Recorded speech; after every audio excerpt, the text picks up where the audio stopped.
Hey everybody. Happy Friday. Let's see, we're all good here. Here, you got this. Yep. All right, you might want to open the chat there. I Okay. hope everybody's doing all right. I feel like we were just here. The week kind of flew right by Yeah, it for did. us. Yeah. It was kind of nice for me. I don't know how many of you know, but I've been sick off and on since before Christmas. Cough turned into some form of like bronchitis pneumonia thing, and I just finally did a live open house this week. That's the first time since before Christmas. So um that was fun. I miss connecting with people, obviously. So let's see. We don't really have a whole lot. It's weird I don't have as many updates since Vegas is kind of behind us. I do apologize. We have pictures that we haven't even been able to post yet and fun things from Vegas. So we'll get those up.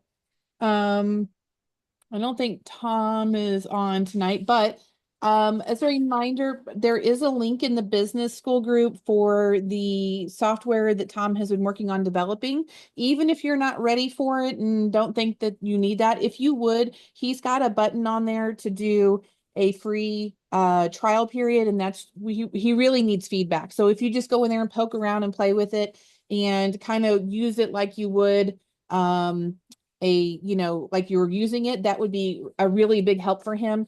We tend to do that here because it's a trusted group. Let me share What my platform is that? real What quick. platform I is that? That way I can let's see.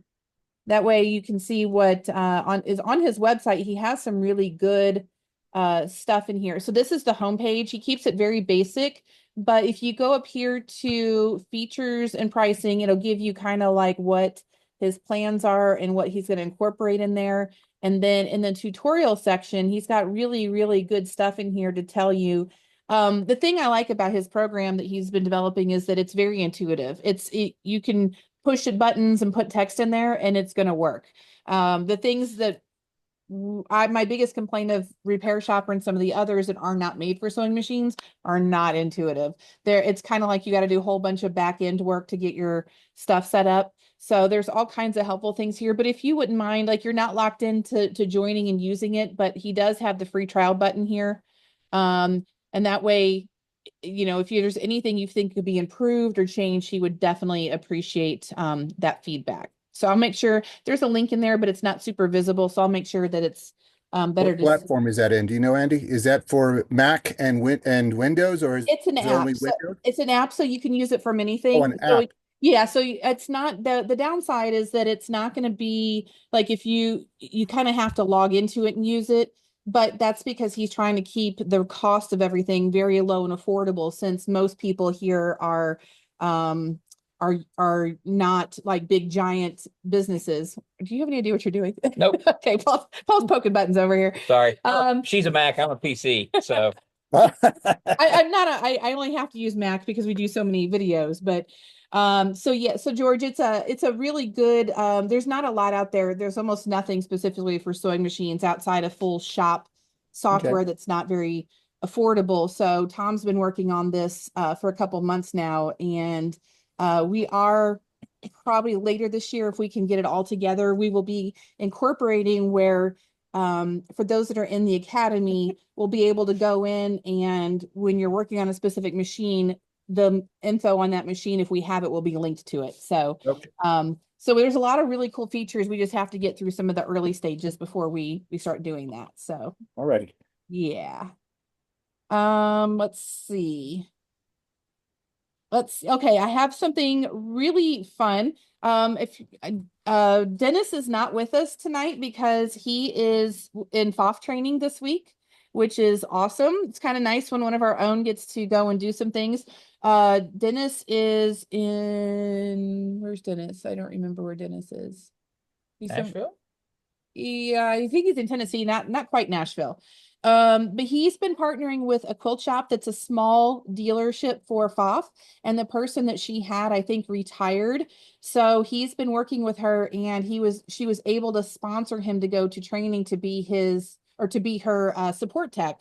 So he's at FOF this week, and I got a nice message from Dennis on Monday when he was first there. And this was all exciting for me. He said they know your name at SVP, which kind of doesn't surprise me. When we supported the dealer when we were in Georgia, I was certified through SVP, which is Singer, Voff, and Viking, Singer, Viking, and Voff. And so I think we kind of know each other, but they're aware of what we do now. I was not teaching like I am now. But he said, they asked me what I thought of your program. They are thinking of being more relaxed and allowing independent techs into training. So that message, while that's still just a tiny little seed, is a big deal for us. So I'm hoping that means that they're paying attention. I hope so. And then I'm going to share my screen again. And I don't think Linda's on tonight. I don't see Linda. Let's see. Let me make sure I have the right window open first. But Linda was very kind. Linda is awesome for when she sees comments or posts that help out with the academy, she'll give some info. So this is a friend of what? I just think it's funny. So This this lady is a just friend of writing a Linda's. letter to Mike Rowe on her Yeah, page. this is not anybody that I know. It's just someone that's on her page, but she tagged me in it, which is why I'm seeing it. So this nice lady had written a post to Mike Rowe. And for those of you that know of Mike Rowe or don't know of Mike Rowe, he is the guy that did Dirty Jobs and is a huge supporter of the trades. That's the biggest reason that Mike Rowe is on my radar. I think what he does is incredible, and he promotes the trades. He has a scholarship program for the trades. And this person had written a message to him, basically, as you can see, the same things we talk about all the time, is how frustrating the backlog is, how there's not service shops for everyone, and hoping that Mike Rowe will hear this and figure something out. Now, I love the effort. As most of you know, the problem is that Mike Rowe probably doesn't have any more influence over any of the companies than we do. So Mike Rowe can't go build a program, but she did tag us here and kind of talk about what we do and that we're trying to make efforts, and she was very, very kind in what she had posted about us. What we were kind of chuckling about was Linda had asked, well, who's Mike Rowe? And Paul was like, do people really not know who Mike Rowe is? And I was like, honestly, Yeah, I just assume everybody does. I love him, but I'm like, I can see why nobody knows who Mike Rowe is. But what the whole point I'm getting at is, between these two things, I feel like something clicked for me this week. And as you all know, we were already planning to have a conversation with Viking when we're at H&H in May, and probably the other manufacturers, which we haven't done in a while. But I thought about the way that we have traditionally gone about that. And, people will send notes or emails to the company. And I honestly think if we do that as individuals, it's so easy for them to shove those emails into a spam folder or something of like, not really wanting to deal with it. So it kind of goes away. So I was thinking last night, would it be a good idea to put together a bit of a survey to go out to anybody who sews and ask them about how they're feeling about the landscape? Because you will hear me say all the time, I can stop sharing my screen here. I feel like nobody's being heard. The manufacturers probably know that there's an issue with a lack of service shops and technicians, but I don't know that they quite feel it because they're insulated. And, like I said, sending individual emails may not have that big of an impact, but what if we did a survey to ask people who sew, do you have a shop within a 30-minute drive, a 45-minute drive, a 3-hour drive? Do you get good service there? Do you, is the lack of service shops affect your purchasing in the future? There's a whole lot of questions we can ask to see if people are going to change their minds about brands even going forward. So I'm still sorting through that, but I feel like that's something we could do. And given the power of the internet, we have lots of groups we can share that in. There's power in numbers. So I feel like that if we could collect these things, and if they see overwhelmingly, yes, I would love to be able to do just basic home maintenance at home without, having to use YouTube or whatever. I would love it if we had an opportunity to have a technician in our town, even though we don't have a dealership. So I feel like if we could collect that and even go to them and say, we're listening to your people, are you? So I kind of feel like we're going to map out some type of survey to do, and it would be, we could do it anonymous.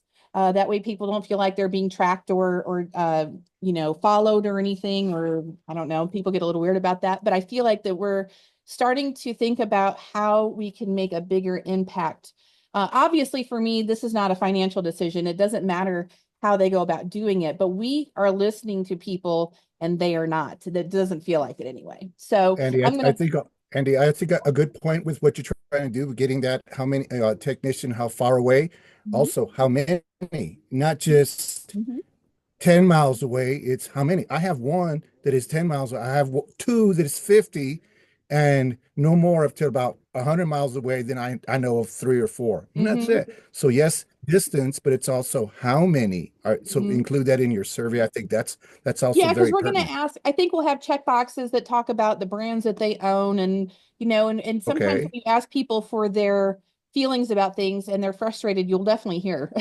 from them. So yeah, I mean, because there's so many ways that we can go. So I'm going to put together a list of things and I'm going to post it and ask for feedback. So that way it's kind of a collective. I really appreciate having feedback on these things. Sure. But I do think this is something we want to get on so we can have some things when we go to H&H in May where I think all of the manufacturers will be there. So it's not just about Remind me lighting. what H&H is again. Remind me. And that's the trade show that's in Chicago in May. Oh yeah, that was name. There were doesn't stand for. They're just people's names who did it or whatever. It's H&H. Yeah, I think it's I can't Home and Hearth. yeah, Home and Heart. Somebody Yeah, that's what I'm saying. I think I asked yeah, that last time. I think, It yeah. means H&H doesn't I mean should it's. write it down because I can never yeah. remember what I, it means. I'm all new, so all your Oh, terminologies and that's totally names Oh, are fine. all that's We all new. are right. too. H&H I'm is not something we've ever really done anything with. So, but I should write it down because I never remember what the H's stand for. no, it's just that I didn't know. It's kind of like when you go to Comdex or something in Vegas or something. Oh, Yeah. Comdex. Oh, okay, I know what that is. Yeah. Yeah. So Okay. that's what's been on my mind this week more than anything because I am, the weeks just fly by. And so I'm like, May is coming pretty quick and I don't want to waste an opportunity to be in front of these people and have their attention and, a conversation which may go nowhere, it may go somewhere. So, Good. Good. the Get only other, electrical. what's You that? get electrical. Are you We good? did, we have electricity. There you Yeah, we go. do. Yeah. There you go. That's important. I did not freeze this week. Oh, There it was is so nobody else. important. There you go. It's, My new stress though is how we're going to get this gigantic laser engraver that we have in the garage down these nice carpeted stairs with a beautiful stained handrail Without and disassembling. pivot through this little bitty opening downstairs. So we'll see. I'm probably going to have to like remove the handrail and put it back and hope Something. the Get owners don't creative. notice. yeah, because But we were starting to because you can only disassemble so far, and Yeah. there's nowhere else upstairs. You can't do it in the garage. It's a It's big too bed. hot, too It's a big bed cold. for the laser. It's a big Um, bed. how big is it? Do you remember? it's got a 16 by 24-inch bed. It's an Um, industrial. Yeah. it's So but yeah. it's got a 90-watt tube, Oh, and it's about It's 3 feet huge. long. The tube is, and of course it's glass. of course. So that I want to remove before we go bumping down the stairs. But Absolutely. we've moved this laser probably 4 or 5 times now, More than that, I and think. have never pulled the tube out of it Mm-mm. this entire time, and it still works great. Good. Just don't have enough power for it up there. There you go. So Now you're good. it's gonna be stressful. Well, It's the we'll best pray word. for you, brother. Thank you. Yeah, I it's appreciate it. always stressful when we have to move this thing, but the only other option we came up with is either we put it in the dining room, which we've done before in many versions of our business, but it's loud and I don't want to do that now. Or I end up moving my sewing room out down here and putting it in there. And we don't want to do that either because it's carpet. So the laser is this week's stress, but we really Good. want to get that up and going. One step at a time. One step at a Yep. time. Oh, we've been working for this step. This electricity is those people and our people were awesome. They were here You for said what, that. 3 hours? Yeah. They got it done in It 4 hours. was Yeah, amazing. they ran Awesome. 5 20-amp circuits Yeah, Hmm. and cleaned up after themselves. That they was really There you did. go. So that's on our list this week. The only other thing I have, Rosalind had posted in the business group this week about her what's the word I'm looking for? Her hesitance to work on machines that where people are using them to make their living. So people that are making clothing or making things to sell on Etsy that rely on their sewing machine. And I know that that probably comes from some anxiety of feeling like she's not the fastest technician, or that it might hold them up. And she was wondering if she should just kind of do the I'm too busy right now route, or be honest. And I was there too. I do think that honesty is the better policy, rather than just presenting that you're too busy. Because for one, I feel like you should give them a chance. If you let them know, I'm still learning, so I'm not as fast as other people. This is what my turnaround time looks like, especially since I don't know where Rosalind is or how many people, technicians she has around her. She may be their only option. But Machine may be down and they don't have a choice, so it's just, exactly. and So might become negligence on their part. So, hey, that's the yeah, result of not being I serviced. And I I'm agree. doing as fast as I can, and let's do it and point Yeah, that out and move on. And like you said, be honest and let's move forward. yeah. Let's I try to mean, get a preventive maintenance going instead of, be proactive instead of prepare. reactive. I kind of feel like it's when you can explain to people where you are in your process, they're happy that new people are coming along That's right. and will be part of the community and offer service. So you'll find that most people are willing to support you even when things are not quite as fast, or that it takes longer because there's questions to ask. So that's just one of those things to think about. There's nothing wrong with telling people that you're still learning and that you're not quite as, fast as you'd like to be. I feel like people actually appreciate you saying that, because you're being not just honest, but I think people like to know that you're investing into your knowledge bank and your skills. Christy said many people have more than one machine or schedule their annual leave time when their machines will be down. And that is also another great point, is that the majority of people that do make their living with a sewing machine typically have Have backups for that backups. reason. Sure. Occasionally I had run into people that didn't, and those are usually little hobbyists that have started something small. But again, most people are For learning. so happy to have people coming into the space that I think that they're willing to, to be gracious about that. And I don't think you should deny them that opportunity. So as long as you're honest with them and straight with them about the turnaround time, I think it would be better to proceed and still work with those folks, because they're gonna remember that, I think. Sometimes you Well, might want to include, like when you're doing a rush job for them or something like that, and not charge them, but that's okay, mhm, because what you do is you include rush, no charge. mhm. Write it down that they got something free. I'm We used We giving we you. did. used to Mhm. Yes, would that's put very it on the important. invoice, put the price, and then we would give them a discount of whatever that price was for the rush charge, Or so that they something. could You're just, see that they were yeah, getting a deal. And right. yeah, it definitely makes a Yeah, difference. it Let does. them know they're getting, you let them Mhm. know. Like I And do we when I give away actually, some stuff, I just say no charge. I just look yeah, what I put in there and no charge, and I zero. feel like it's important for them to see that too. Exactly. I feel like in the beginning, even before when I was doing house calls, I actually ended up with a good customer base of people that were using their sewing machines, because it's not like I was shoving them to the front of the line. But when someone would come in and they had made it known that they use their sewing machine and were stressed out over it, we would try to honor that Sure. and work with Work on that a little bit, where not shove people back 3 or 4 weeks or anything, but it wasn't that difficult to kind of rearrange your queue a little bit to help those folks out when it's needed. and let them know it that you did it for them. Mm, That's what I found out a long time ago. Just do that.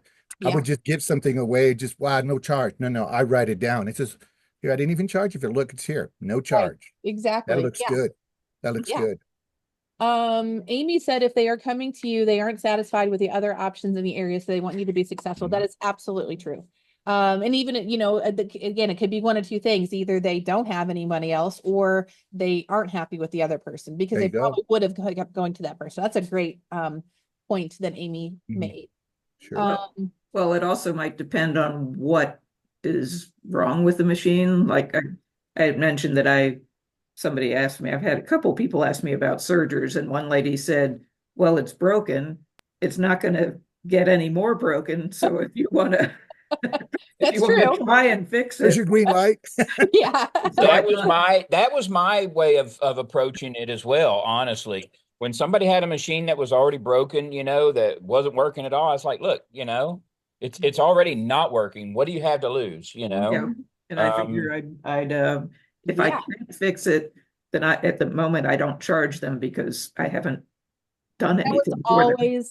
always our policy, is that if it was out of our capability, whether it was electronics or the parts we couldn't find or beyond our skill set, we never charged. The one thing we did implement, that I think we've talked about a few times when COVID, when we started doing our $25 deposit, we wouldn't refund that deposit. That was basically paying you for your time to do the triage or the diagnosis and all that good stuff and figure out what's wrong and do some research and just double check and make sure you can't really do anything more. But then, but people are still happy that you were honest, instead of the other shops that charge $150 to do the same thing. There's still some of those big sew and back stores will still charge you $150 and then be like, sorry, here's your machine back. So I do think it's always a good policy not to charge beyond that deposit. If you're unable. I don't think anybody in here would either. Amy, just so you know, Amy Nevitt, I did see your email just before our call. I'll email you back. I actually have a Dropbox link specifically for large files, so I'll send you the link to upload it. So I make a note here for Amy Nevitt. You're mentioning that other shops charging $150. Uh-huh. I had a client come in with a machine, a 1591 that had been in a flood, and she took it to another shop over about 30 miles away, and they charged her $150 and then told her, nope, can't do anything with it. And no refund at all. No refund. That Wow. is infuriating. She brought it to me, and I looked it over, and okay, so the bobbin case and the shuttle hook are rusted and whatnot. Okay, I got to throw those out, replace them, put new ones in, and clean out some rust out of the hook assembly with the rotary tool, and it'll be back in business. Everything else works great with it. Isn't it crazy? Like, I feel like it still amazes me when you have big established shops. I mean, not everybody can have a vintage specialist on hand, but it's still, it's crazy how many real world stories we hear about. Why would you even, if that's not a part of what you do, why would you even take it in and say yes and take the money? That just seems. Well, the shop that she took it to, I know the shop, Mhm. and they claim to work on vintage machines. And I think what it is they saw the rust and basically went, oh, nope, can't do anything They with that. want the It's in the easy gutter. clean. Yeah, the easy 1 hour clean and lubricate. Yeah, they want the featherweights that come in that Yep. have been babied and they can do a super quick clean and Mhm. get $150 for it. Yeah. So this is just so y'all know, this is what's out there. This is You what know, you're up against. yeah, and the other shop that's close to me, they're now 6 weeks behind. Mm. They got a 6 week lag time on anything brought in, and there have been machines that have been brought into them. They've held for 6 weeks and then said, "Oh, we don't work on this."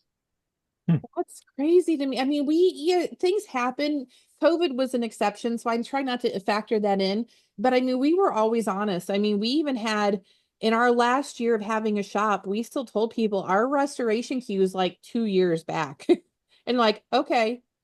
And we got to the point of like, well, we'll call you. How about we call you when your name comes up? That way we're not in possession of your Yeah. machine that long. But it does amaze me when people aren't, I don't know. It just seems normal to be forthright about what you can and can't do. Yeah, this one that was in the flood, the finish has been damaged on it. I'm gonna try and see if I can rejuvenate it with some oil and get it back Mhm. to shape. But it's otherwise it's still turned. It wasn't locked up. Everything worked on it real smooth and everything, and the motor runs. So it was crazy. Um, the shop that's 6 week behind, they're getting more and more of a bad reputation. I'm hearing from a lot of people. They're just very dissatisfied. But unfortunately, they're the brother dealer in the area. And any machine I get come in that I need to get parts for it, if it's a Yeah. brother, I have to send them there to get it repaired. I And know. they're also a Janome dealer, but you know, that I got covered. Yeah. Yeah, that our big competition near us was Janome and brother no, they weren't brother. They were Who are you talking Janome, about? Which one? the Ashby. Ashby? Ashby was Janome and Singer and something else, but I can't remember what it was. They kind of changed around a bit. They did. But and it was really hard when we had to send. I mean, there was another shop in our area that had a horrible reputation for doing things like keeping parts out of machines, like when people do trade-ins, and then when someone would come in and pay for a new part, they would put a used part in rather than a new one. And we only know that because well, we heard rumors. So you always hear rumors about things, but then one of the ladies that worked there for like 15 years came and worked for our dealer. And, then that's when you hear all of the things that really get all the happen. dirt. And it's so disappointing. I don't think that are all like that, but they're out there. And it hurts when you have to send someone to another shop where you know that their reputation for customer service isn't great. So Yeah, mhm. you So know, if it's a machine that's pretty old, I haven't run into this, but I might, would it be okay to replace it with a used part as long as you tell them? Oh, yes, that's the thing. The key Yeah. is, yes, always honesty, but And then, don't charge them for a new part, right. Oh, right. But they For a used were, part. but they were putting used machine parts into machines, presenting them as new parts and charging them as new parts. Oh, Yeah. no. Yeah, that's not cool. Yeah, that's not cool at all. yeah, until you run into the machine where you're having to replace the bobbin case that costs $200 Right. for Yeah, a there's for that. a used one, and Mhm. new price on a used one, and you can't get them any cheaper than that. Wow. Mhm. It's a $200 part, and it's like, Yeah, oh man, Yeah, that hurts. it does. I got two of them sitting here, two machines with the bobbin cases in it that are parts machines. So Yeah, there's always the hard part is, and I think this came up somewhere in one of the groups this week is, should I pretty much hang on to every machine? I'm like, that's kind of hard because there's hundreds of thousands of literally millions of sewing machines out there, and you can hang on, but so many of the parts are not interchangeable, and you just have to kind of discern, what you have space for and how much value it might be. Some people specifically focus on certain brands. I don't think in this group anyone does that I know of, but it's hard to, I mean, it's nice to have, but how many, we really didn't, I mean, we had hundreds of machines that we kept for parts, and we probably ended up breaking them down at the end and recycling them just Yeah, we because. did a lot of them. Yeah. So I feel like it's just trial and error to But we figure did take out. parts off of them, We did. But yeah, Andy, do you know if Tom's program has something where we'll be able to like categorize like parts that we may have?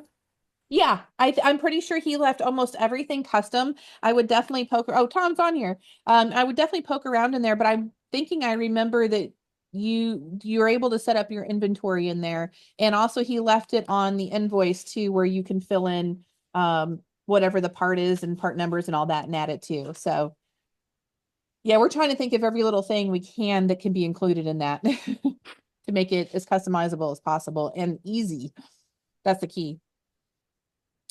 Michael said, I'm going to make some t-shirts saying I service sewing machines. I've had people overhear me loading up a machine for a customer, and this lady was so excited to hear. Yes, I'm telling you, I know it seems so cheesy, but it really does work. Freaking work. People get really excited, and I feel like you have to kind of experience that for yourself to really understand that, like you have, Michael. But people, and it doesn't have to be anything crazy or disguised or fun. It just, I mean, Spike did that. It had literally just said, I service sewing machines. And that's, like I said, for people that are hesitant and don't even know if you can build a customer base, if you go in, well, I can't say, it's so weird that we can't talk about Joann's like it's going to be there anymore, but you can't really go mill around at the fabric counter anymore and, just strike up a conversation about it. But I do feel like when we've had people that would go into sewing groups or even other craft stores and ask people, it was one person that went into their sewing circle and said, I'm thinking about doing this training so that I could take care of my machines,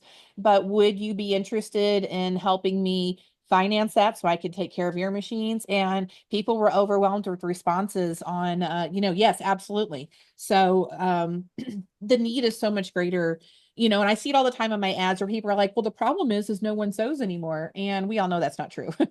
Plenty of people are sewing. So That's the response I get when I say, "Oh, I I've know. retired and I'm fixing machines." Like everyone says, "Do people still sew?" And I'm like, Oh, "Yeah."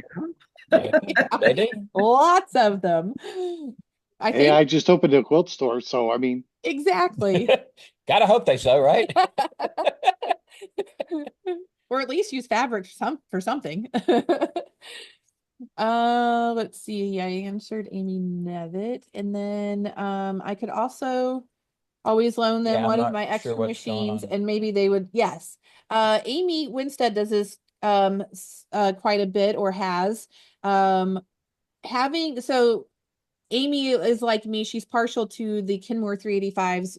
I'm not used to fangirling for a machine, but most of you know I love the Kenmore 385 series. They were made by Janome. So Amy did what I did years ago, and when they go up for sale, she buys what she can so they can be loaner machines. I think that was when we were talking about business, when Ah. if they use their machine for business. Right. But I if I could do it over now, I would definitely have the Necky machines that we have, and I would have done that if that had been an option to loan out, because I do think sometimes when you send machines home with people, they're like, oh, I like this one so much better than mine. And Christy said, I'm happy to share. I officially purchased my business name and domain name. That's awesome, Christy. Because I know you're going doing some schooling too. She said, I'm hopeful to have pics of my little shop and have it all set up by next week. That's wonderful. That's a huge step. Congratulations. Yeah, that's a Absolutely. big step. That feels good. Yeah, we definitely want to see Thank pictures. you. And I hope you're feeling better too. I know it's been a week. I am. Thank you. Yeah. Amy said I fixed a Bernina 950. Goodness, that sounds like a lot. An industrial. An Too. industrial 950. That's awesome, Amy. Yeah, they're not, it's not. So at work, we have a lot of Berninas. Most of them are the Industrial 217. For those of you who don't know, that's one of the best industrial machines. If all you're doing is straight and zigzag and having to constantly switch and work on any type of fabric at any given time, which is what we do. Oh, So we have one Bernina 950 in the shop, and it is used by a different department, not the fabric department, but the crafts department. We have lots of people in the crafts department, and some of them know what they're doing, and lots of them don't. of course. They're all terrified of saying, I broke this. So I'm only in the shop 1 day a week. So I went in a few weeks ago and they said, 950, please help. So I get to it. And every time I go in, it's something new. But I had to take out the whole hook and retime it. It had threads stuck at the base of the hook. The last time I worked on it, it had threads stuck in the belt and in the pulley of the belt. That was making a nice big mess. I And can imagine. I was so mad. When it's so hard not to get upset with them because we've explained everything a thousand times, and we say we're right here. Just ask us questions. We've had people try to take the bobbin case out of that machine and put it into an industrial walking foot machine and make that go, and then had to fix that afterward. Oh. So fortunately, we have a real industrial sewing machine mechanic who comes to us, but obviously that costs hundreds of dollars. And I've been with our company for 25 years, and they're the one who started me on this path of taking classes. So I don't feel bad not charging them extra. I get my hourly wage while I'm working on the machines. So I got the whole machine finally put back together this week. And because I'm doing my job besides all of the other things that I'm trying to do. Grief. And I was ready to test it when I realized, where did the bobbin case go? And someone found it at another machine across the room that has nothing to do with Bernina or 950 or anything. So once I get all the parts back in place, I was successful. It does all of its fancy stitches. It does the zigzag. It does the straight. It works on a bunch of different fabrics. So thank you. And I was pretty proud of that moment. You should Absolutely, be. you ought to That's a be. big deal. Yeah, I was looking at that. That's a heck of a machine. I love it. Nobody else loves it. They all think Yeah. it's the, ugly stepchild, but somehow they keep using it. It's an old Bernina though. It'll Yeah. go forever. Yeah, and then it As takes a long as lot to people kill an don't, industrial. screw it up. But And that whole not listening and doing things, that's pretty universal. yeah, unfortunately. I wish I could say it's not like that in all of our programs. I don't think I have anybody on the screen that's ever been an issue with, but there are some days where I'm like, okay, I have to word this differently apparently because this is not getting through. The 217s that we have in our shop, I mean, I've been working on those, sewing on those since I got there in 1999. And of course, they were built in the 70s and were becoming vintage when I got to the shop. And we have been limping those along, but you can't get parts for those. Yeah. So we finally decommissioned one of them and we're using that one for parts now. Yeah. Oh man. I bet you're a real asset to them though, since I do know it does. If you can find someone that does those types of calls, it's not cheap. So they're lucky to have you. Absolutely. Thank you. And it's thanks to you. So thank you. Oh, I don't know about all that, but thank you. Yeah. What machines were those again? The Bernina what? The one I fixed was a 950, but the ones that we use in the shop, we have 6 left, are the 217. 217. Those are industrial, you said, or Yeah, Oh, well, okay. we use them as industrial as machines. industrials? They may not technically, but they are there. They Yeah. are. 950 is for Yeah. sure. Yeah. What are the others? 917? 217. 217. Yeah, I'm pretty sure it's industrial. I have heard nothing but good things about those. I'll look that up. It's interesting. The dream. Interesting. I like a good challenge. Yeah. If you can me find too. parts for those, I'm listening, George. How do you pronounce your name? Are you George or Jorge? It doesn't matter. Call me anything. Just don't call me late to dinner. That's all I got to say. George is fine. I love that. I used to work with a gentleman that spelled his name just like yours, and he Jorge. Yeah. Jorge. yeah. Sally said I pull out some of the screws from the old machines because it seems impossible to find the little screws that are in machines. Yes. Yeah, that does come up a lot, and that is one thing. If you are, Oh, yeah. I'm gonna start coughing. That if you are kind of carcassing a machine and you want to get the things off of it before you recycle or whatever, I will tell you that, and this comes up a lot of like, oh, well, I lost a screw, I'll just replace it. That's not that easy, as most of you know. On any of, he brought 2 of our versions Yeah. of, So this is here, let me pin you up for a second. yeah. Oh, yeah. Yeah, magnetic bowls full of screws and miscellaneous parts. Oh, yeah. And we've got some others around here too. I Just got on the mine back. separated by size, small, medium, and large, just to keep Oh, it easier. I That's don't, it. I admittedly do not put time into that. Those for a long time in the ambulance were stacked up. So you'd lift one lid up and they would be Yeah. fully covered all the way around in screws. But when you're looking for the screws that hold on the needle plate, the needle clamp, I will tell you, Serger, the screw that clamps the needle on. If Yep. you ever lose one of those are the hardest. Man, all the little bitty grub screws. I used to I had a whole little container full of them. I have those. But I have nothing you containers. can get at Harbor Freight or Ace Hardware or anything will ever replace those. So if you're ever working on a serger for someone or someone brings you one and one's missing, there's a good chance that we had so many sergers that just sat on the shelf because we could not find those screws. Yeah. And For the obviously it needles? won't work. Yeah. So yeah, keep now don't go as far like removing the covers and taking all those screws. Those are the valuable ones. Don't worry about taking them out of the frame of the machine. We did that we even paid Paul's nephew to completely, those screws are That pretty was much such a useless. waste. It really Yeah, is. it really was. There was no using any of those screws. So Learning curve. yeah, it was. It was back in the day. Casey said, what happened to the Gatlin Canada that repaired her own machine? I think it was in 99. Oh, that's Joe. She is probably, I don't know, she seasonally is buried. Like I'll go months without hearing from Joe at all. I do think that Joe said that she was working with you. I'll make a note to get in touch with her, Casey. Um, Joe is wonderful, but she literally has a sweatshop. Like her and the lady that she works with, they work like 12-hour days cranking out these pet beds and things that she does. Joe for Casey. Excuse me. I don't know why I'm talking Did you again. see what Michael said there? Michael said, I'm noticing most problems I've come across is operator error. Yes.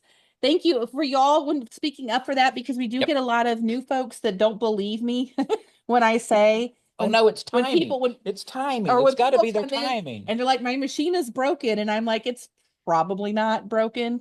But again, that's a generational gap that we have for the most part, is that people that are coming into the sewing space don't have a family member or somebody that's sitting down with them and giving them those sewing skills.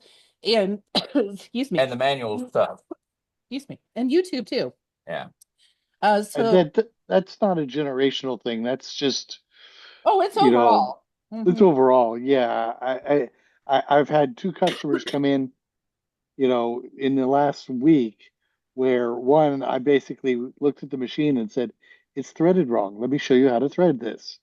And literally went from a machine not sewing right at all, and it was a mess, to it was running perfect stitches Do just you by fixing the threading. when that happens, Spike, I'm just curious, do you get like pushback on that where people are like, I know how to thread a sewing machine, and kind of Oh do yes.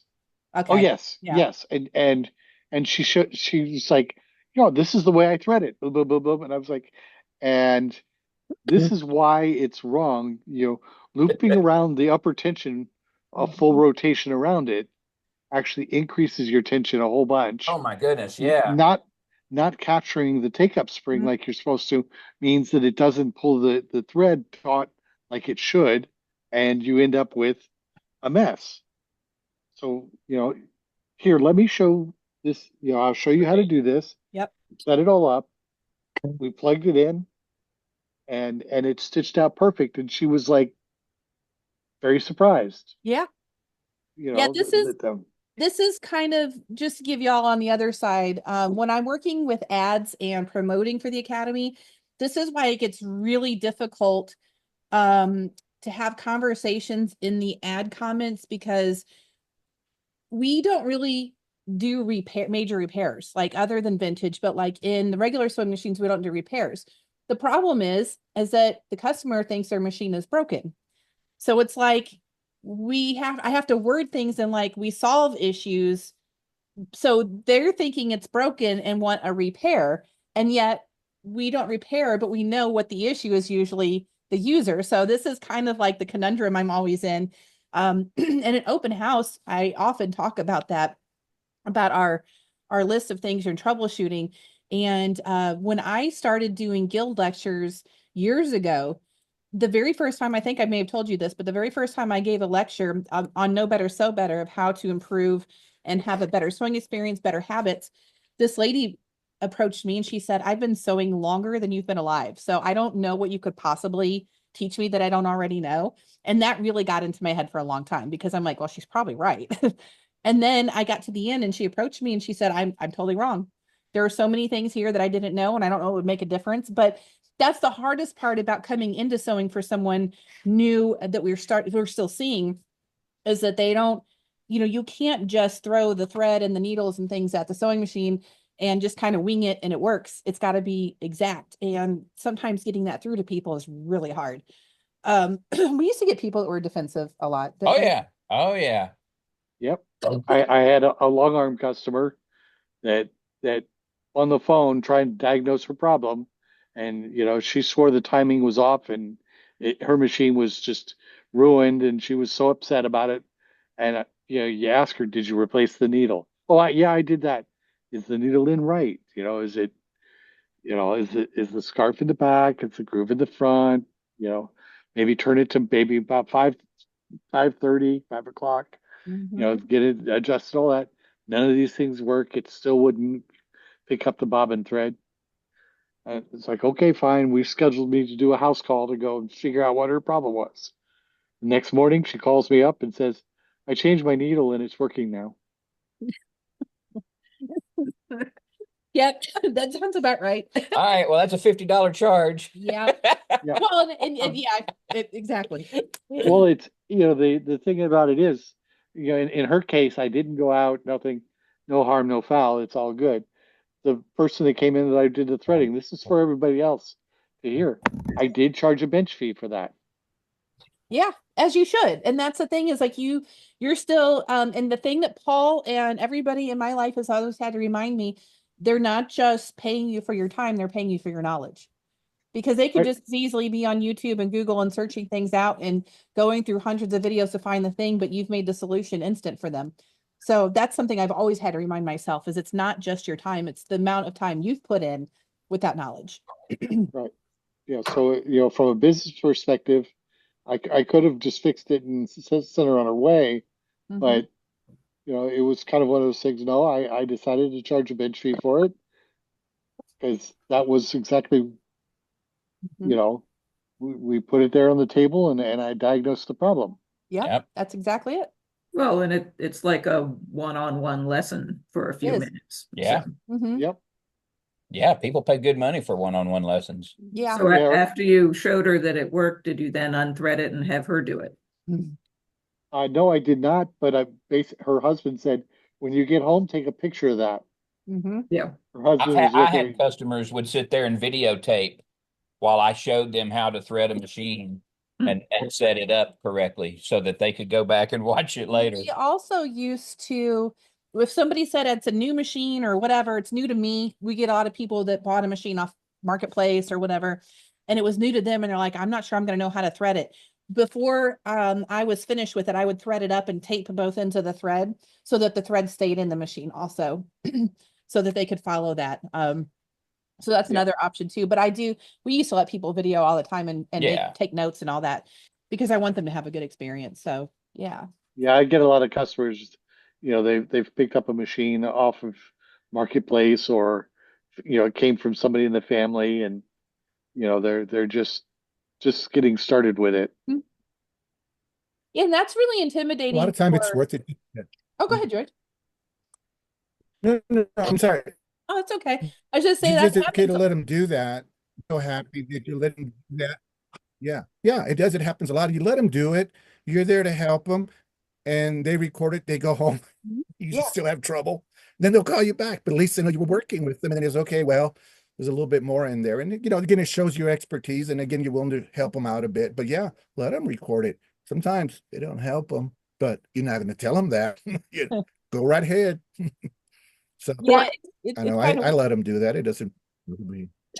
Andy, I always show people how to tie like we do with sergers. I tell people you don't have to ever thread your machine again.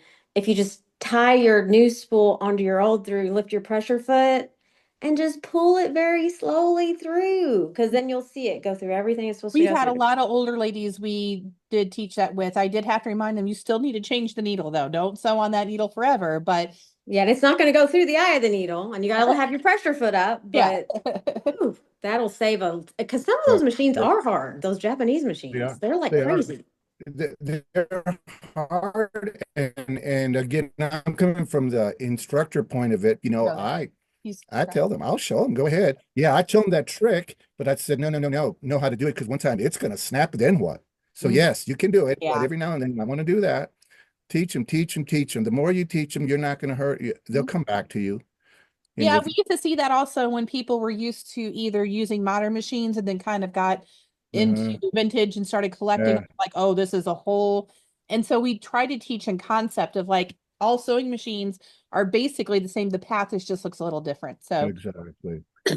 excuse me. Oh, I've got water. It's down here. Okay. Let's see.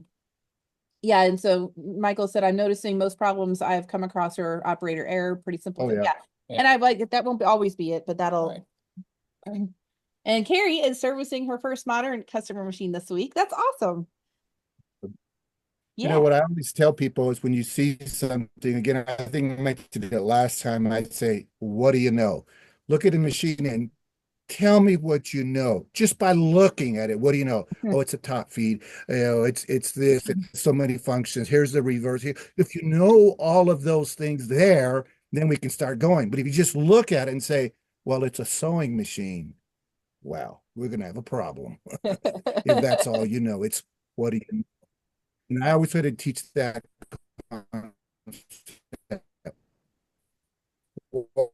Almost losing George. Oh, George, we're almost losing you. Yeah, he's camping. Uh,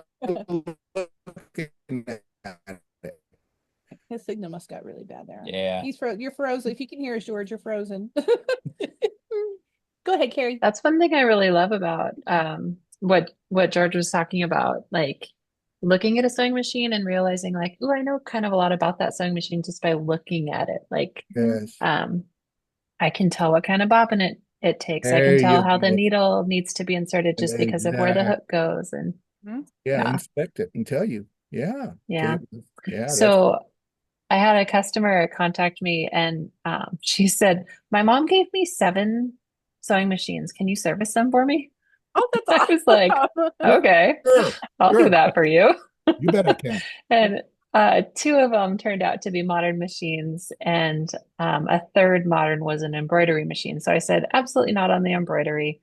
Yeah. But I've actually been considering dabbling in modern machines, and I would be willing to look at yours. I'd give you a 50% discount if you're willing to let me take a chance on it. So just being really upfront. And she was just getting service to donate. So it's kind of low stakes for both of us. And I was like, well, this might be the perfect opportunity. That's So ideal. That's Absolutely. ideal for you because Good deal. I Good know deal. you and your capabilities and you'll be able to do it. But I feel like sometimes that's the push you need is something that's not like you to take up all that headspace, you know. yeah. And it just feels like the perfect situation. So it just kind of fell in my lap. And we're here when you need us. So Yes. yeah, you got this. This will be good though. I think that you'll enjoy it. And it's like people sometimes want to do one or the other.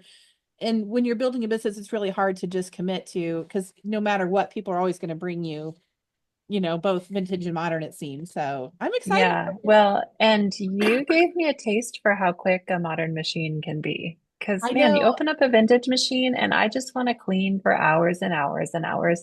So I'm excited for So a did clean Paul. machine. So did Paul and Todd. Well, you were the one that came back from training and said you should be able to eat off of it when you're done. Vintage. Yeah, you No, did. not true. Okay, Well, whatever. yeah, but yours was beyond. Yours was like gold plated when we were done. But yeah, I will Some of us say have that standards. What can I say? with modern machines, the learning curve is definitely in the beginning part of learning to take the covers off. And that's why we set up our program the way we did. But I do always, I mean, looking back at my career, most of our things that paid the bills was modern machines. It was. And I Yeah. honestly think that at least for the last 5 years of our business, if we didn't have Todd, who was devoted to doing a lot of the vintage things, and probably Paul, there's no way we could have done it because it's just the capacity wasn't there. Yeah, it's pretty different. I mean, for all the similarities, that gives me confidence, but it really is kind of a different world. I also heard something. This is just kind of a human thing that I loved, and it really applies to this business that I'm doing. Dr. Becky, she's like a childhood guru. She's great about parenting and stuff. But she said the feeling of frustration is the feeling of learning. That's And true. I was like, that's a really cool thought. Because I often have this pit in my stomach when I come across something that like I don't know if I'm going to be able to fix it. And I know from experience I usually can, but I just don't know. And I start to get like anxious and frustrated and mad. But thinking about that has been really helpful. Like, I'm learning right now. I like that. And I feel like if you can carry that out throughout your entire journey on this, because I wish I could say that goes away, but it never does. Even 15 years in, I would still, and it's still now. I've got Nicole's not on tonight. Nicole's got a quilt shop in Kansas, and she brought us a Viking 6690. Well, I don't have it. She has it for a customer. And this is the only machine that has stumped me so far on just figuring out how to take the darn covers off. So it's like if you're familiar with the Viking 6000 series, it's an all metal machine. This one, it has electronics in it. Never seen one in my life. And it doesn't have any obvious screws on it. So we're just kind of I have the service manual. The service manual says nothing about removing the covers. So I don't know. I mean, so I still in my head on a bad day, that'll make me, I will mentally deteriorate a little bit to like, you really should know this. And I'm like, why the heck would I know this? I've never touched it and I don't know. And she's not impatient or mad, but it's frustrating for both of us. It's just because we're like, I don't know what to do here. But I think that that's a really good reminder for all of us, because that's the thing, like I said, with Ray White, that he confirmed for me is we can all be really good at what we do. And even for me, even with 15 years of experience, I don't feel like I'm on the level of someone like Ray White, who has mastered it because he's been doing it for 40 years, or I actually he's been doing it for longer. But I have to remind myself that's a full journey. Like that's not going to happen in just a decade or so. So we're all going to be on a learning journey for a long time. But I think that that's absolutely right about the anxiety and the stress of it is really the learning part. So we try to lessen that part for you as much as possible, but we're all human here. So it seems like recently I have gotten a couple of machines. I'd say they're newer ones, but I think had never been serviced before, and it took me forever to get the covers off. And I kind of want to say, has this been serviced before? If not, I might charge you extra. Yeah. Because this last one, I think everything's locked up on it. Now, Sally, if it's like, if something's seized up and you're having to like Blue Creeper things and soak things, you definitely need to charge more. Okay. So that's one thing I would recommend. We always started at a $15 charge for what we called a chemical clean. That was just an industry term that you hear, which means you have to apply more things and let things sit and work with them. So if somebody's bringing in a machine that's fully compacted and it's taking you an hour just to pick things out of it and get stuff out, charge for your time. And it doesn't have to be anything exorbitant, but definitely make sure. And even if you're in the early stages and you don't feel comfortable, at least put it on the invoice when you charge them that if you did a courtesy or anything, always make sure it's known that I did this, but I'm not charging you, if that makes sense. Okay, because I would like to have told her before I got to this point that there would be an extra charge, and I didn't.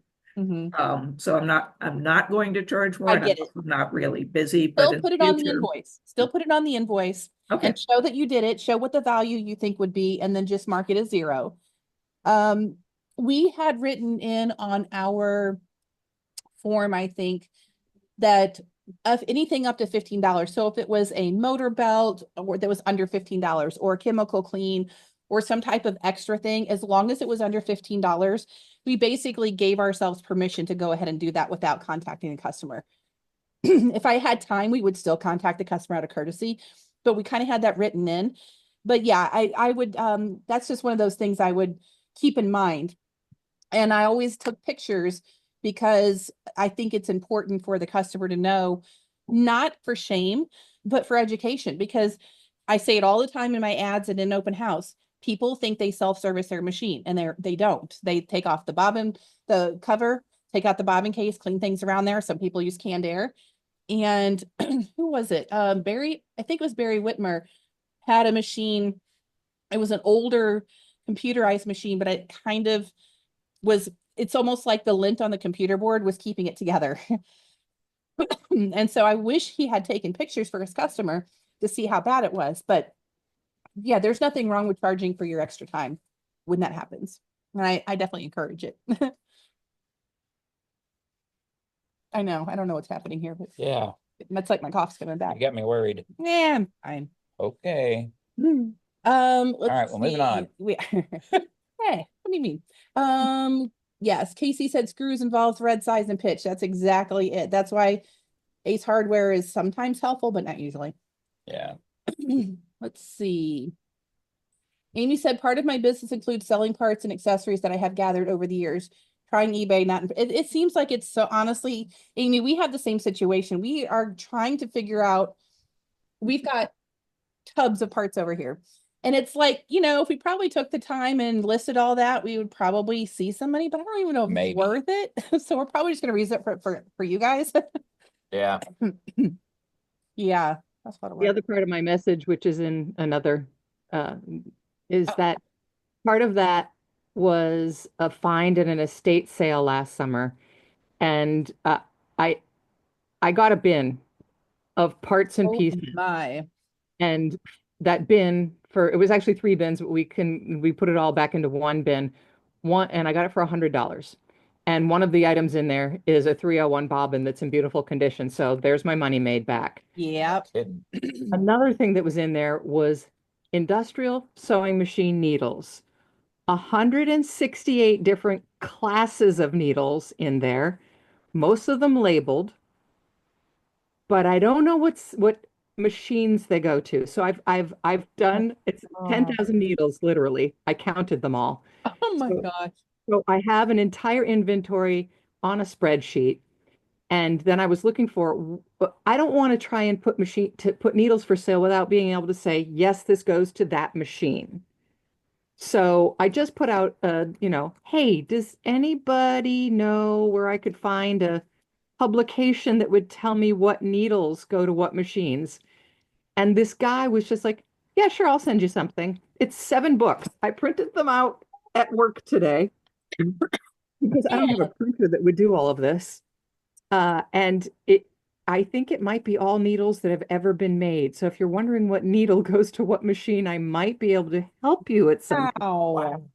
And it was Good such a gift. resource. I was like, how can I repay you for this? He said, hey, do you happen to have You have any needles? needles for this specific machine? And they're these really cool needles it's an old handheld embroidery machine. And they're like 2.5 inches long, but it's not an eye with a point at the bottom. It's like a crochet hook. And that's what it's called, the needle from the machine. And I said, yeah, according to my chart, because I made a chart, I've got 100 of those. I'll happily send you 10. And he said, I want to buy all 100. So I went online to see the last time somebody had sold anything like that, and they were selling for $1.89 a piece. But since he'd done me such a huge solid, Yeah. how about $120 and I pay shipping? And he said, send them in. Wow. And he was ecstatic about it. So I that was some of the best networking. Yeah. No kidding. Really, really helpful. I love when something comes together like that. That's awesome. That's a lot of needles. It's a lot of information. It's a little probably overload. Just a little, yeah, because now I have to sort through that and plug all of that into the spreadsheet. Mm-hmm. Goodness. Yeah, that's it's always it's like I said, we've got tubs of things and there's useful things, there's some things that are probably not, but we're probably going to sort through and catalog things and probably leave them available for anybody in the academy. Just the work of trying to go through that on listings, and I don't know who has time for that. It's not easy or fast. Let's see. Roxanne said the last machine I worked on had the wrong bobbin in it. The owner didn't know that bobbins are not interchangeable. You guys will see this come up all the time. Yep.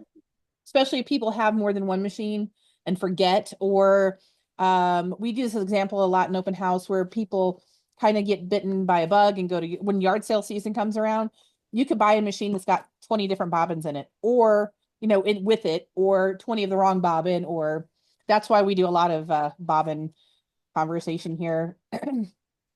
That's one of the things that comes up a lot. Maddie said, oh, maybe this is why Mr. White called you today. Maddie said, I got a call from Ray White. He's having his training classes on April 7th through the 11th and June 9th through 13th. So that's probably why I was going to call him back tomorrow. I missed your call today. Mm-hmm. Yeah, it's good to know. It is.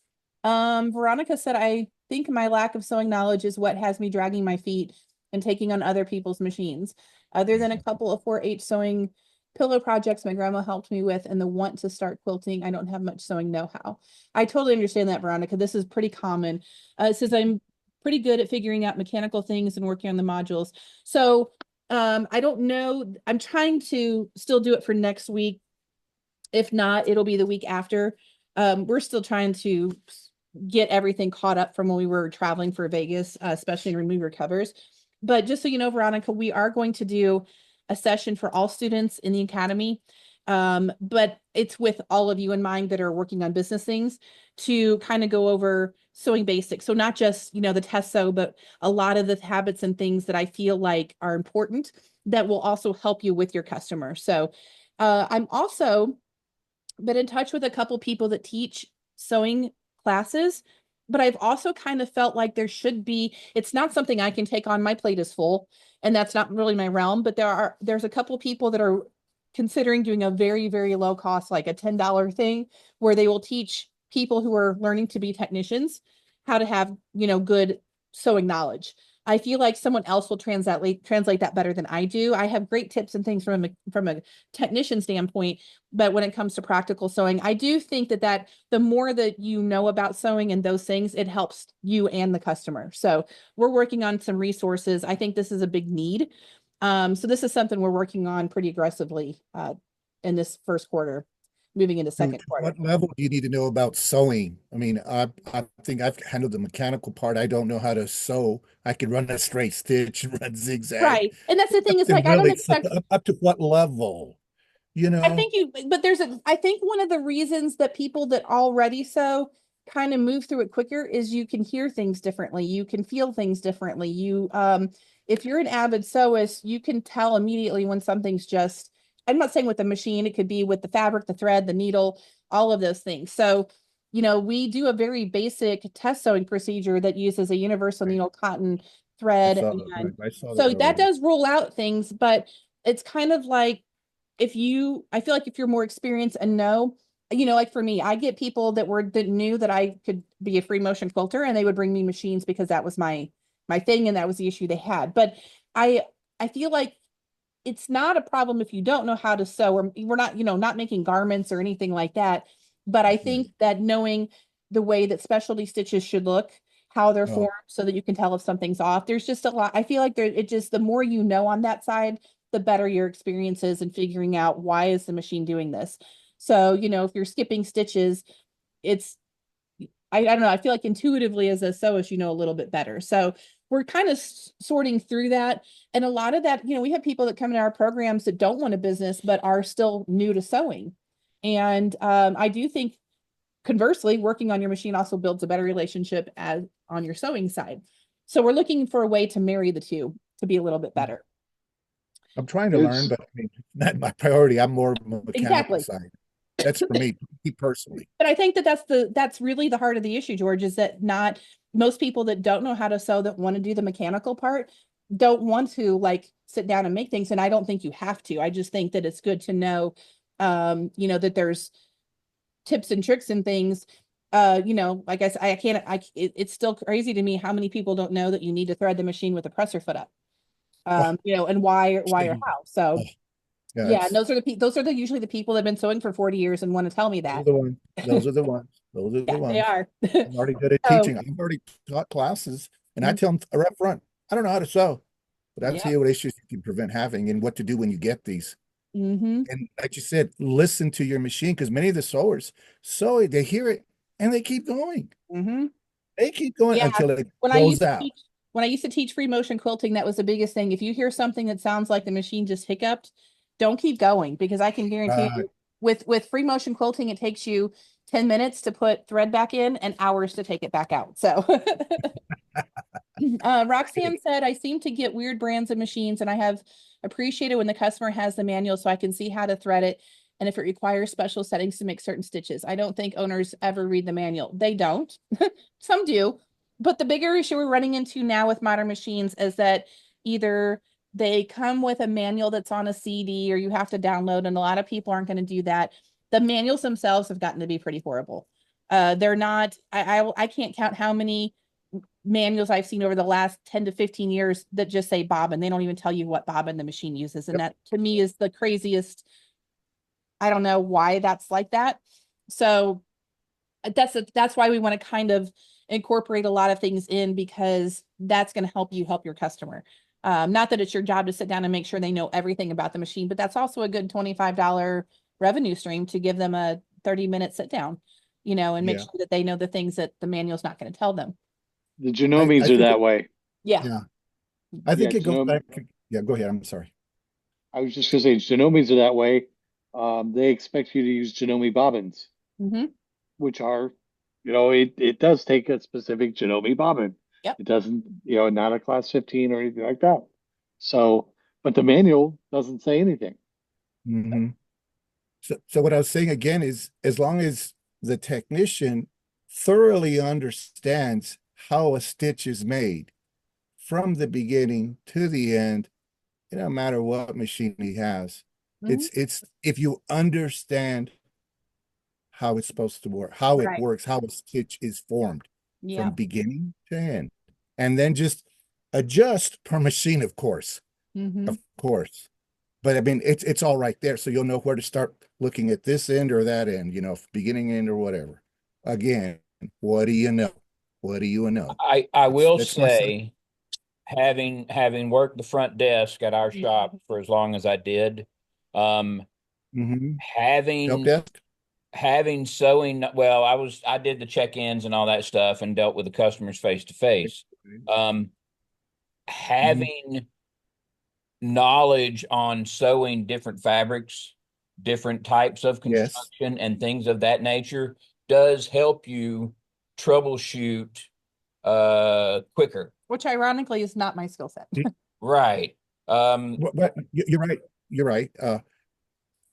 Again, it goes needles. Well, they're different types of needles, right away. So it all, again, as a technician, you need to know everything from beginning to end, how a stitch is formed, includes the needle, and all that. And it does make a difference, and you're right, 100%. And that's what I've been trying to do this past 4 years is learn as much as I can, all of that. And I'll let the sewing come in, and I can do something. It's not that. It's just I don't want to focus on the sewing. I want to understand the whole mechanics Right. from coming off the spool here to coming off the presser foot and going out there. That's what I want. Everything. That's what I want to know. But I will know that that's why in our modules, because I do think it takes time and lots of time. Like this is not overnight where you pick up that knowledge. Oh yeah.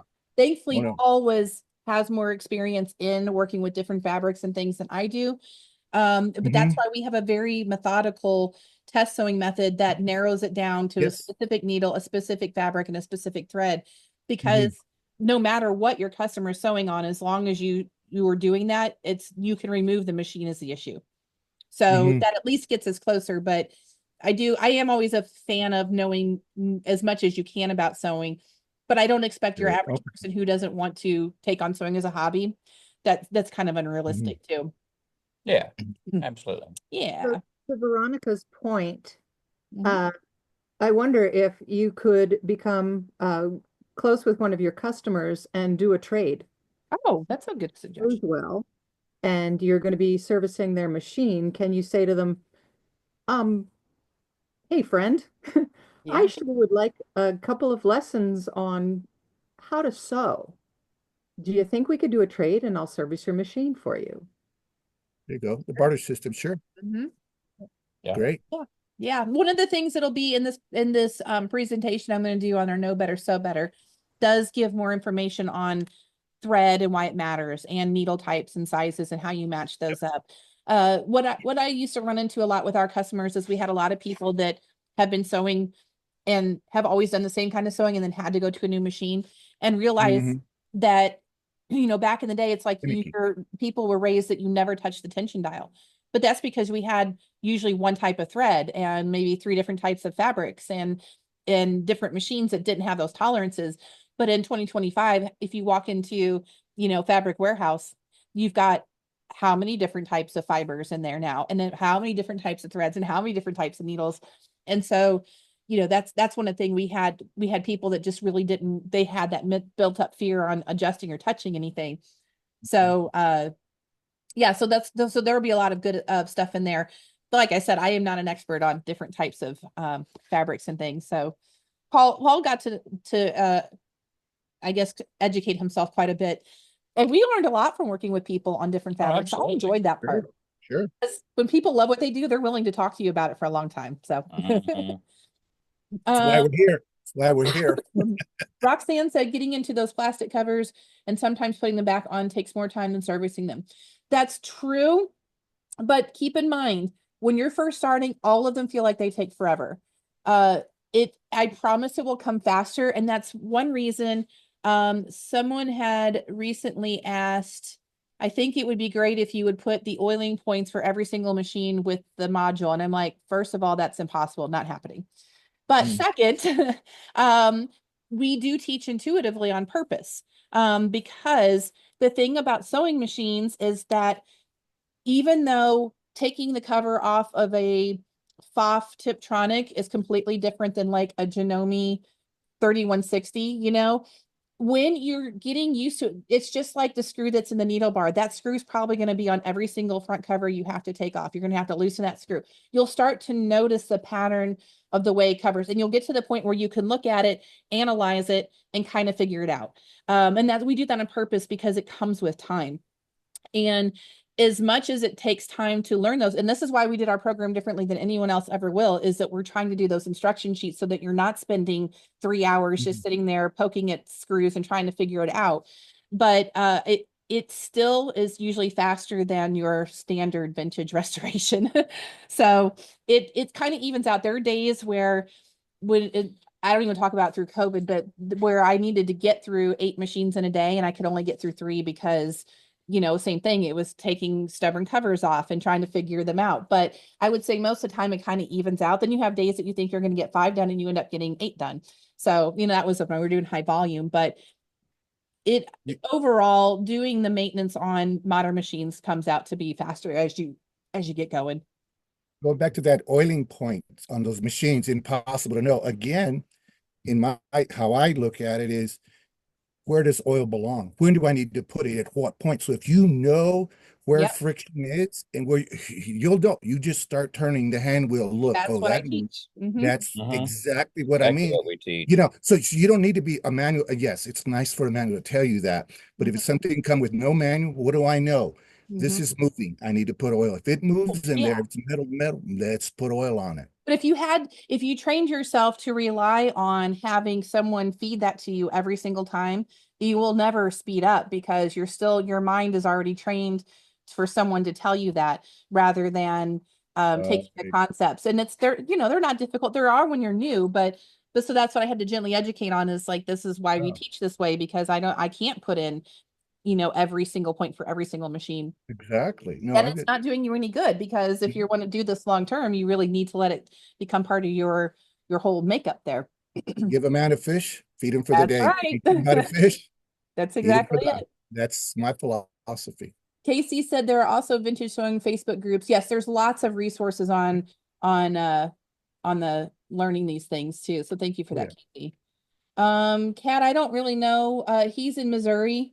Middlebrook, Missouri. If you want to look up White Sewing Center, all his info's on his front page. I don't remember what the cost is, but I don't either. It's a full week. And it's literally middle of nowhere, Missouri. Love it. I said that's more the direction I came from, wanting to learn to sew, and I went down the rabbit hole. Yeah, but I feel like it can go either way, but I feel like that people That's what happened with you. It is. I learned to quilt and work on machines at the same time. I had no idea. In fact, it was 16 or 17 years ago today that I went to my first guild meeting, and that guild meeting changed everything. That's how I got here. I sew tons on my own machine, and that serve different types of sewing functions. I want to know how to repair most of them to save on cleaning. Yeah, I get that.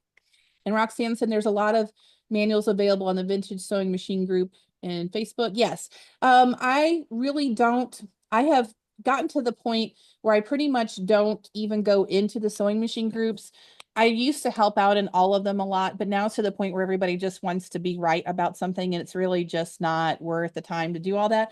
But I do recommend joining those Facebook groups because all of them have file sections that have tons of manuals and old school publications and things that are hard to find, both on how to sew and on service. So not both. Yeah, so just so we're clear on in the groups, that's a good, thank you for that, Sally. for the vintage group, I don't care how much you all share or put in the group, whether it's service or how to use it. In the Remove Your Covers group, there is absolutely no sharing, posting, or anything of service manuals, because that's where legally I get in trouble. So that was a good point, Sally. But with the vintage ones, it really doesn't matter. I do recommend the big vintage group more than anything. And there's a few I like. I'll post them in the group. Just don't spend too long hanging out in there. It's kind of, I don't know. It's social media. Let's just leave it at that. Social media is not always easy. I know that most machines have common crossovers, helps me with teaching my classes about how to use machines. Yes. That's one thing that I'm also going to include in our presentations, a little bit about when you start recognizing what we call like machines. So even for those of you that go beyond, you're trying to find a manual, you may not find one for that model, but you might find something similar that will at least get you there. Boy, that's a lot of good combo in there. That very last comment. The very, very bottom part says Ken White's classes last posted, they were about $2,400 in 2024. Yeah. Which is fair to me. Oh, yeah. Huh. I'll have to look up that. Is that the right? I what? don't know. It would be Ray White, not Ken White. That's what I was. Okay. That's what I I'm kept. sorry. That's why I was thinking. I was like, wait a minute. Yeah, it's Ray White. And $2,400 does not sound right. No.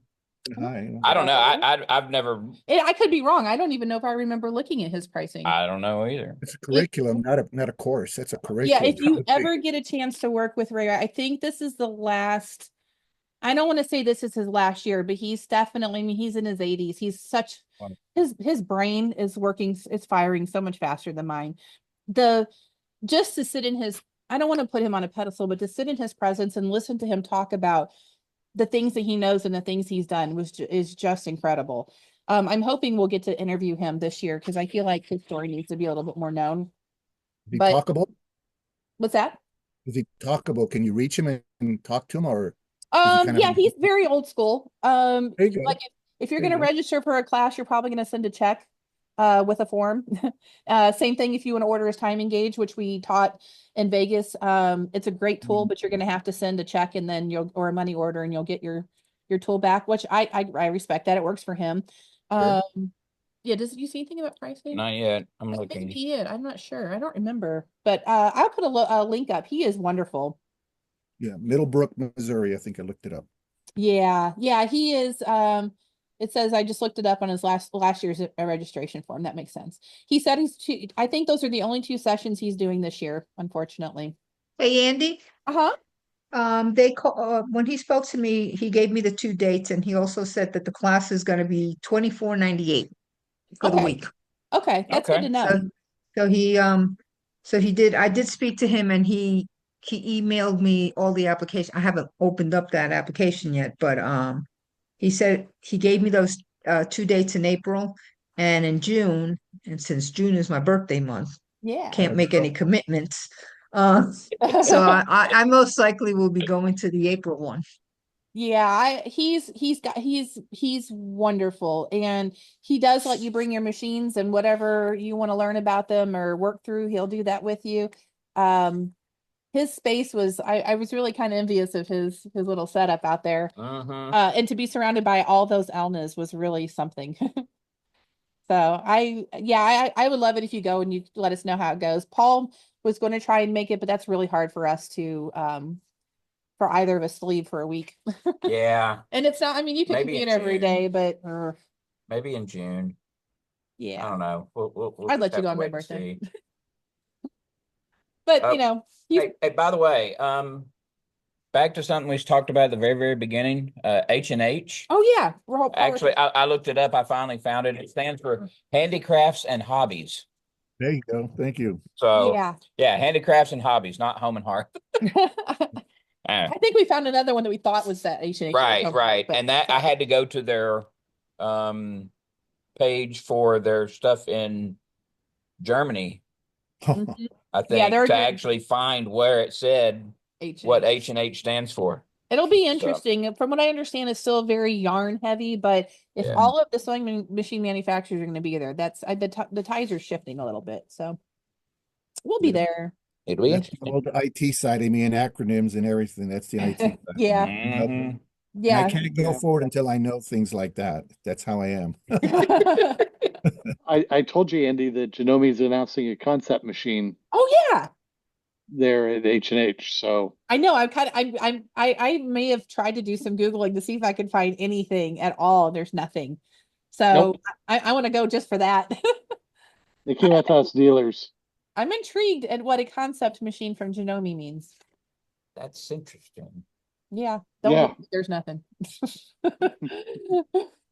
So if you go, then you can let me know what it is. Oh, I will. I'll take pictures. I mean, I think that they limit what you can do because it's technically a trade show, but I am very excited to go and see that specifically. Yeah. That and all of our conversations with some folks. Christy said, I think Home and Heart is the name of the QVC channel in General Hospital that they go to sometimes. Okay, that makes me laugh. That makes sense. The QVC channel. Well, does anybody else have anything before we wrap up for the evening? I'm sorry I've coughed through this whole thing. I don't know. I think I have seasonal You allergies get you this some year. hot tea to drink when we're I doing do. these, is what you need. Yeah, I need I some was rest. looking it up to see what we can I feel do. like it also make me feel better if I could just sew tomorrow. Well, you can just sew tomorrow. Yeah, I'm gonna do some quilting this weekend. We're still sorting through Vegas things and it's all been good, but I'm like, I feel like my brain has just been, we're finishing up the timing program. So I think it'll be about 2 weeks when we open it up. And this is, the advanced one. So it'll be there when y'all need it, but it should be ready to open up within the next 2 weeks. And then we'll launch it live next month for students, for new people. And then right after that, I have the beginning structure of our certification program together. So we'll start to see some huge moves on that. So that's our next big priority. All right, you guys. Well, thanks for joining us this evening. We will have a call next Friday night.